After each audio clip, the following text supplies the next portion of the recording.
Happy April Fool's Day, everybody, and today we are going to be going over some NFL free agency updates.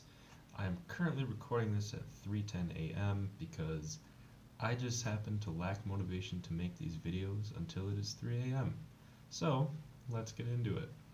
For the Green Bay Packers, some notable free agency moves. The Packers have let starting center Corey Linsley go. He has signed a 4-year deal with the Los Angeles Chargers, so we thank Corey Linsley for his services and wish him well. The Packers did manage to re-sign Aaron Jones to a 4-year, $48 million deal, a move that not a lot of fans thought would happen considering the lower salary cap. A lot of people thought that Linsley and Jones would walk in free agency and go to other teams, but the Packers were able to retain their starting running back. Because the Packers did re-sign Aaron Jones, Jamal Williams, the backup running back, was unable to be brought back to the team, and he has signed with the divisional rival Detroit Lions. So, wish him nothing but the best, and we will see him twice a year. The Packers did also end up re-signing Kevin King in a very questionable move, a move that not a lot of fans are happy with. They also re-signed Marcedes Lewis, a move that Aaron Rodgers should be happy with, and also defensive lineman Tyler Lancaster. I believe most of these moves are for depth, and I think the Packers will look to address each of these they will look to address corner and defensive line in the NFL draft, which will be upcoming in a few weeks, and hopefully I can get you guys some coverage on that, but that is for the future. Robert Tonyan, starting tight end, will also return for Green Bay Packers, a very pleasing move for Packers fans across the state of Wisconsin and across the nation. As we know, Robert Tonyan was a breakout star this year, catching, I believe, 10 or 11 touchdown passes. He had more touchdown catches than he did drops this year, so great move on the Packers to bring him back. Recently there's been a lot of talk about the Packers not restructuring Aaron Rodgers' deal, which may be signifying that the Packers are only looking to keep Rodgers for only another year or two and will eventually move on to their 2020 first-round pick, Jordan Love, who they selected in last year's draft. The Packers did also release or let Tim Boyle go in free agency.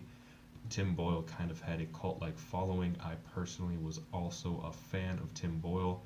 I thought he would be a great backup and future after Rodgers, but with the Packers drafting Jordan Love, you kind of, as an organization, have to go with your draft pick, and you can't just release him after 1 year after not seeing him play. So it's a sad move, but unfortunately that is how the business works. In my personal opinion, I believe that the Packers completely botched their 2020 first round pick. They could have gone out and gotten a star defensive lineman or a great defensive piece to kind of shore up our defense, but instead they decided to go out and look for the future. I don't believe that the 2020 NFL draft was terrible as a whole. I just believe that the first round draft pick was a poor choice at taking a quarterback when you have Aaron Rodgers, who just won the MVP a few weeks ago for the 2020 regular season. Questionable draft picks in my opinion. I think that Brian Gutekunst is more focused on building for the future rather than building a good team around Aaron Rodgers to get him another Super Bowl ring, which would be very great for his resume.